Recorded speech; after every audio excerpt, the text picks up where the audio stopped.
వస్తుంది కొత్త ఈ ఈ ఇయర్ రాశి ఫలాలు ఎలా ఉండబోతున్నాయి ఏంటి చెప్తారు? ఈ సంవత్సరము వచ్చేటువంటి సంవత్సరం పేరు యాక్చువల్గా మనకు యుగాది అనేది రూపాంతరంగా మారి ఉగాది అయింది. యాక్చువల్గా యుగాది యుగాది యుగాది అది ఉగాదిగా మారింది. ఈ సంవత్సరము పేరు శ్రీ విశ్వ వసునామ సంవత్సరము. ఈ సంవత్సరానికి అధిపతి రవి అంటే సూర్యుడు. సో ఈ సంవత్సరము ఎలా ఉండబోతుంది ఓవరాల్ సంవత్సరము అంటే, రవి అంటే రాజు, రాజకీయాలు, పబ్లిసిటీ, ఈ మూడు రవి కమాండ్ చేస్తాడు. అంటే ఈ సంవత్సరము బాగా బాగా బాగా ఎఫెక్ట్ అయ్యేటువంటి వాళ్ళలో రాజకీయ నాయకులు నెంబర్ 1 పొజిషన్లో ఉన్నారు. దేశాలు ఉన్నాయి అంటే దేశాల మధ్యన, రాష్ట్రాల మధ్యన యుద్ధ వాతావరణము, రాజుల మధ్యన వైరము, రాజులకు ప్రాణగండము, రాజులకు కారాగార వాసము, ప్రకృతి వైపరీత్యాలు, మరీ ముఖ్యంగా అగ్ని ప్రమాదాలు, విమాన ప్రమాదాలు, పడవ ప్రమాదాలు, రైలు ప్రమాదాలు, సో అనుకోని ప్రదేశాలలో అగ్ని ప్రమాదాలు, అలాగే సునామీ హెచ్చరికలు, అలాగే నగరాల్లో విపరీతమైన వర్షపాతము, అండ్ మరీ ముఖ్యంగా ఈ సంవత్సరం విడాకుల సంఖ్య చాలా ఎక్కువ. అలాగే వీటిలో పాజిటివ్ తీసుకుంటే ఆడవారికి విపరీతమైన రాజయోగము, అంటే ప్రాముఖ్యత అనేది ఈ సంవత్సరం ఆడవారికి పెరుగుతుంది. అలాగే 25 సంవత్సరాల నుండి 35 సంవత్సరాల యువతలో ఎక్కువగా కార్డియాక్ అరెస్ట్లు అంటే చనిపోవడము, అలాగే కన్ను లేదా చర్మానికి హార్ట్, లివరు సంబంధించినటువంటి ఏదైనా ఒక వైరస్ బాధించే అవకాశము. సో ఇవన్నీ కూడా ఈ సంవత్సరం ఉన్నాయి. దీనికి కారణం షష్ఠగ్రహ కూటమి అని మీనరాశిలో ఏర్పడుతోంది. సో షష్ఠగ్రహ కూటమి 2019 డిసెంబర్లో ఏర్పడ్డప్పుడు మనకు కరోనా వచ్చింది. అలాగే ఈ సంవత్సరము మార్చి 30వ తేదీ 2025 సంవత్సరంలో మనకు మళ్ళీ షష్ఠగ్రహ కూటమి మీనరాశిలో ఏర్పడుతోంది. సో దీనివల్ల సుమారు మేషరాశి, సింహరాశి, తులారాశి, ధనుస్సు రాశి, మీనరాశి వాళ్ళు చాలా చాలా సమస్యల బారిన పడేటువంటి అవకాశాలు ఉన్నాయి. ఇది ఓవరాల్ సంవత్సర ఫలితం. ఇక మేషాది మీనరాశిలో ద్వాదశ రాశులుగా తీసుకున్నట్టయితే మేషరాశి గురించి తీసుకుంటే, మేషరాశికి ఎవరైతే 1995 నుండి 2003 మధ్యన జన్మించి ఉన్నారో వాళ్ళందరికీ ఈ సంవత్సరము రెండవసారి ఏలినాటి శని ప్రారంభమవుతూ ఉంది. సో రెండవసారి ఏలినాటి శని అనేది చాలా డేంజరు. సో న్యాయపరమైన చిక్కులు, ఆర్థికపరమైన చిక్కులు, సమాజంలో చెడ్డ పేరు, అనారోగ్య సమస్యలు, అలాగే ఆర్థిక అస్తవ్యస్తము, అంటే సరి అయినటువంటి నిర్ణయాలు తీసుకోకుండా ల్యాండ్ కొన్నా, ప్లాట్లు కొన్నా, ఫ్లాట్లు కొన్నా, ఇండ్లు కొన్నా లిటిగేషన్ అయ్యే అవకాశము, పెట్టుబడిలో విపరీతమైన ధన నష్టము, అలాగే తల్లిదండ్రులలో ఒకరికి ప్రాణగండాలు. సో ఇవన్నీ, అలాగే వీసాలు రిజెక్ట్ అవ్వడము, H1B వీసాలు క్యాన్సిల్ అవ్వడము, ఇండియాకు రావడం వేరే దేశం నుండి, ఉద్యోగం కోల్పోవడము, అలాగే ఆర్థిక నష్టము, ఇవన్నీ కూడా కనిపిస్తూ ఉన్నాయి ఈ సంవత్సరం మేషరాశి వారికి. మరి ఏం చేయాలా అంటే, నలుపు రంగు దుస్తులకు దూరంగా ఉండాలి. తిరునల్లార్ శనీశ్వర ఆలయంలో ప్రత్యేకమైన శని పూజ నిర్వహించుకోవడం ద్వారా సమస్యల నుండి బయటపడేటువంటి అవకాశాలు 100కి 100% ఉన్నాయి. నెక్స్ట్ వృషభ రాశి. ఈ సంవత్సరం 100కి 100% అనుకూలంగా ఉన్నటువంటి రాశి వృషభ రాశి. పట్టిందల్లా బంగారంగా ఉంటుంది, ఏది చేసినా సక్సెస్ కనిపిస్తుంది. గత 5 సంవత్సరాల నుండి పడుతున్నటువంటి కష్టాలన్నీ తొలగిపోతాయి. సో ఆర్థికంగా విపరీతంగా ఉంటుంది. వ్యాపారంలో రూపాయికి 10 రూపాయల లాభం వస్తుంది. ఉద్యోగస్తులకు ట్రాన్స్ఫర్స్ ఉంటాయి, ప్రమోషన్లు ఉంటాయి.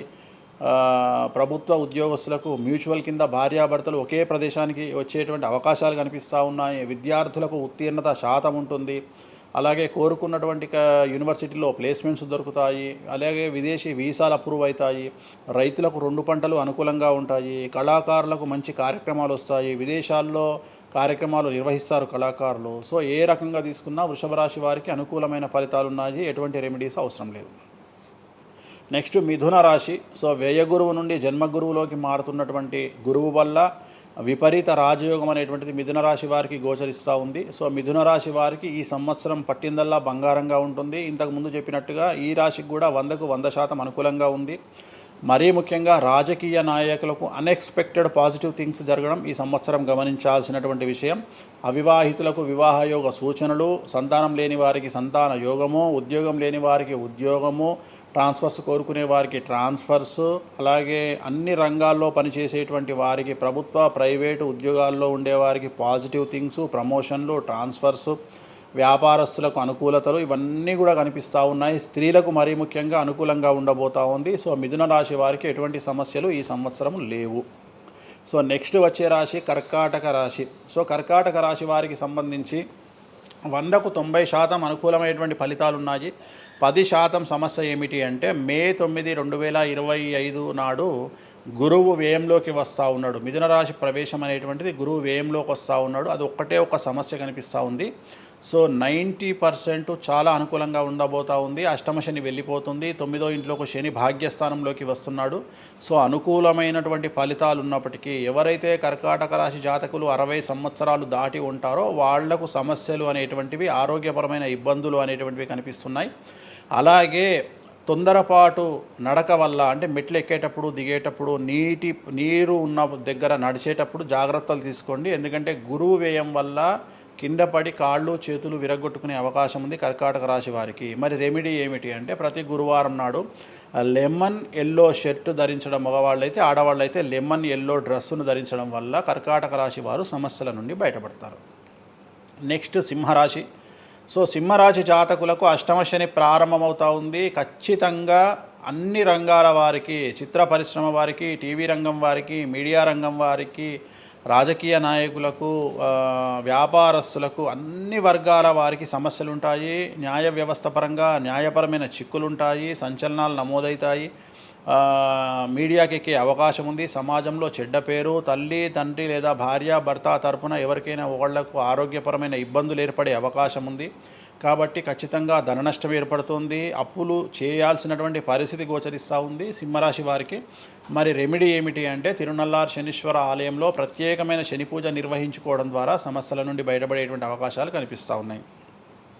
సో నెక్స్ట్ వచ్చిన రాశి కన్యారాశి. సో కన్యారాశి వారికి 6వ ఇంట్లో నుండి శని వెళ్ళిపోతూ ఉన్నాడు. ప్రజెంట్ శని 7వ స్థానంలోకి వస్తూ ఉన్నాడు. సో చాలా అనుకూలమైనటువంటి ఫలితాలు ఉంటాయి. నూతన పదవి, నూతన ఉద్యోగంలో ప్రమోషన్లు, కోరుకున్న చోటకి బదిలీలు, వ్యాపారంలో అన్ని రూపాయలకు ఎక్కువగా సంపాదించడము, స్త్రీలకు కోరుకున్న దానికంటే ఎక్కువ ధనం రావడము, భార్యాభర్తల మధ్య అన్యోన్యత, విద్యార్థులకు ఉత్తీర్ణత శాతం పెరగడము, అలాగే విద్యార్థులకు వీసాలు ఏర్పడము, కోరుకున్న ప్లేస్మెంట్స్ దొరకడము, రైతులకు 2 పంటలు అధిక దిగుబడి రావడము, ఇవన్నీ కూడా కన్యా రాశి వారికి కనిపిస్తున్నాయి. రెమెడీస్ అవసరం లేదు. ఈ సంవత్సరం చాలా బాగుంది. నెక్స్ట్ తులారాశి. సో ఈ అన్ని రాశుల్లోకి అతి డేంజర్ రాశి, సమస్యల బారిన పడే రాశి తులారాశి.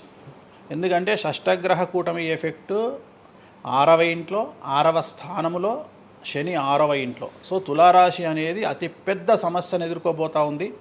తులారాశి వారికి ఆర్థికంగా విపరీతమైనటువంటి రాబడి ఈ సంవత్సరం ఉంటుంది. డబ్బు మినహా అన్ని రకాలుగా మీకు సమస్యలు ఉంటాయి. డబ్బు కోరుకున్న దానికంటే ఎక్కువగా వస్తుంది. కానీ న్యాయపరంగా, ఆర్థికపరంగా, సామాజికంగా తప్పుడు నిర్ణయాలు లేదా తప్పుడు సమస్యలు లేదా సమాజంలో చెడ్డ పేరు, సమాజంలో సంఘంలో చెడ్డ పేరు, ఆరోగ్యపరమైన ఇబ్బందులు, న్యాయపరమైన చిక్కులు. సో తులారాశి వారికి ఏ విధంగా తీసుకున్నా ఒక్క డబ్బు మినహా మిగతా అన్ని సమస్యలే. డబ్బు రాబడి మాత్రమే గొప్పగా కనిపిస్తూ ఉంది. అన్ని సమస్యలే కనిపిస్తూ ఉన్నాయి. తిరునల్లార్ శనీశ్వర ఆలయంలో ప్రత్యేకమైన శని పూజ నిర్వహించుకోవడం ద్వారా సమస్యల నుండి బయటపడతారు. సో నెక్స్ట్ వృశ్చిక రాశి. సో వృశ్చిక రాశి వారికి అర్ధాష్టమ శని వెళ్ళిపోతూ ఉంది. సో చాలా అనుకూలంగా ఉంటుంది. కళాకారులకు, సినిమా స్టార్స్కు, టీవీ వాళ్లకు, మీడియా వాళ్లకు చాలా అనుకూలంగా ఉండబోతూ ఉంది. రాజకీయ నాయకులకు విశేషించి యోగకాలంగా భావించాల్సి ఉంటుంది. విద్యార్థులకు ఉత్తీర్ణత శాతం పెరుగుతుంది. వీసాలు దొరుకుతాయి. అలాగే విదేశాలకు వెళ్ళే వారికి ఉద్యోగాలు దొరుకుతాయి. అలాగే ఉత్తీర్ణత శాతం పెరుగుతుంది. ప్రేమ వ్యవహారాలు ఫలిస్తాయి. భార్యాభర్తల మధ్యన అన్యోన్యత ఉంటుంది. అవివాహితులకు వివాహ యోగ సూచనలు ఉంటాయి. అలాగే సంతానం లేని వారికి సంతానం ఉంటుంది. సో వృశ్చిక రాశి వారికి అన్ని రంగాల, అన్ని వర్గాల వారికి పూర్తి అనుకూలతలు ఉంటాయి.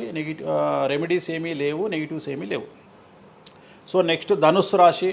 ధనుస్సు రాశి వారికి ఈ నెల మార్చి 30 ఉగాది నుండి అర్ధాష్టమ శని ప్రారంభమవుతూ ఉంది.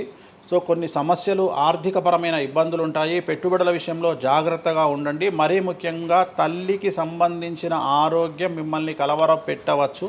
సో తల్లిగారి ఆరోగ్యం పట్ల జాగ్రత్తలు తీసుకోండి. అలాగే పెట్టుబడుల విషయంలో జాగ్రత్తలు తీసుకోండి. సమాజంలో చెడ్డ పేరు వచ్చే అవకాశం ఉంది కాబట్టి జాగ్రత్తగా ఉండండి. సో ధనుస్సు రాశి వారు తిరునల్లార్ శనీశ్వర ఆలయంలో ప్రత్యేకమైన శని పూజ నిర్వహించడం ద్వారా సమస్యల నుండి బయటపడతారు. సో నెక్స్ట్ మకర రాశి. గత 10 సంవత్సరాల నుండి మకర రాశి వారు పడుతున్నటువంటి బాధలన్నీ తొలగిపోతాయి. 7.5 సంవత్సరాల ఏలినాటి శని వెళ్ళిపోతూ ఉంది. సో పట్టిందల్లా బంగారంగా ఉంటుంది. ఆర్థికంగా, సామాజికంగా, రాజకీయంగా, న్యాయపరంగా, వివాహపరంగా, సంతానపరంగా, అవివాహితులకు వివాహ యొక్క సూచనలు, సంతానం లేని వారికి సంతానము, ఉద్యోగం లేని వారికి ఉద్యోగము, విదేశాల్లో ప్రయత్నం చేసే వారికి అనుకూలతలు, అలాగే ట్రాన్స్ఫర్స్, ప్రమోషన్స్ అన్నీ కూడా అనుకూలంగా ఉన్నాయి. ఎటువంటి రెమెడీస్ అవసరం లేదు. కానీ ఒకే ఒక్క విషయం, భార్యాభర్తల మధ్యలో గొడవలు వచ్చేటువంటి అవకాశాలు కనిపిస్తూ ఉన్నాయి. మకర రాశి వారికి ఎడబాటు కనిపిస్తూ ఉంది. ఆ ఒక్క విషయంలో జాగ్రత్తలు తీసుకోండి, కోపాన్ని తగ్గించుకోండి. సో నెక్స్ట్ కుంభరాశి. కుంభరాశికి 2వ స్థానంలో షష్టగ్రహ కూటమి ఏర్పడుతోంది కాబట్టి ధన నష్టం అనేటువంటిది ఏర్పడబోతూ ఉంది. అతి పెద్ద ధన నష్టం మీరు పెట్టేటువంటి ఇన్వెస్ట్మెంట్ రూపంలో కావచ్చు, భూములు కొన్నా, ఇండ్లు కొన్నా, లేదా ఏదైనా వ్యాపారంలో పెట్టుబడి పెట్టినా చాలా తీవ్రమైన ధన నష్టాన్ని మీరు ఎదుర్కొనే అవకాశం ఉంది. కాబట్టి తొందరపాటు చర్యలు, తొందరపాటు నిర్ణయాలకు దూరంగా ఉండండి. నలుపు రంగు కార్లకు, నలుపు రంగు వస్తువులకు దూరంగా ఉండండి. తిరునల్లార్ శనీశ్వర ఆలయంలో ప్రత్యేకమైన శని పూజ నిర్వహించడం ద్వారా కుంభరాశి జాతకులు సమస్యల నుండి బయటపడతారు. ఇక చివరిదైనటువంటి రాశి మీనరాశి. మీనరాశి వారికి జన్మంలో అంటే మీనరాశిలోనే షష్టగ్రహ కూటమి ఏర్పడతా ఉంది. సో చాలా సంచలనాలు ఉంటాయి. నెగిటివ్సే కనిపిస్తూ ఉన్నాయి, పాజిటివ్స్ ఒక్కటి కూడా కనిపించడం లేదు. ఆర్థికంగా, న్యాయపరంగా, సామాజికంగా, ఆరోగ్యపరంగా, కుటుంబపరంగా అన్ని రకాల ఇబ్బందులు ఎదుర్కొంటారు. సంచలనాలు ఫేస్ చేయాల్సి వస్తుంది. కుటుంబంలో ఆరోగ్యపరమైన ఇబ్బందులు ఉంటాయి, ఆర్థికపరమైన నష్టాలు ఉంటాయి, భార్యాభర్తల మధ్యన గొడవలు ఉంటాయి, ఎడబాటుకు దారితీసే అవకాశం ఉంది. తల్లిదండ్రుల్లో వారికి ప్రాణగండం కనిపిస్తూ ఉంది. సో చాలా సమస్యలు మీనరాశి వారు ఫేస్ చేసే అవకాశం ఉంది.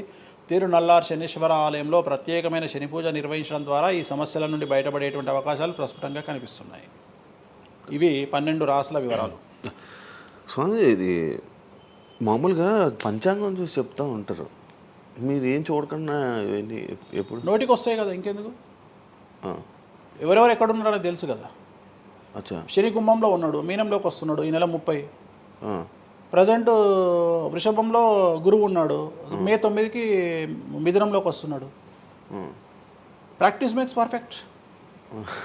రోజు ఒక్క జాతకం రాయడానికి, రోజు 100 జాతకాలు రాయడానికి చాలా తేడా ఉంటుంది కదా. చూసి ఉన్నాం కదా, పెద్ద అవసరం లేదు. టైం లేకుండా జాతకం చెప్పేవాడిని ఇండియాలో నేను ఒక్కడే. పుట్టిన టైం లేకుండా జాతకాన్ని చెప్పేవాడిని నేను ఒక్కడే. నాకు టైంతో పని లేదు. డేట్ ఆఫ్ బర్త్ ఇస్తే చాలు. నాకు చెప్తారా? డేట్ ఆఫ్ బర్త్ ఇస్తే చాలు. టైం వితౌట్ టైం నేను చెప్పేస్తాను జాతకం. ఇప్పుడు ఒకసారి చెప్పనా? నాది ఇప్పుడు చెప్పనా? ప్రాక్టికల్గా ఎందుకు అన్ని సంచలనాలు చెప్తా కదా నేను, మళ్ళీ కెమెరా రికార్డ్. ఓకే, వద్దులే.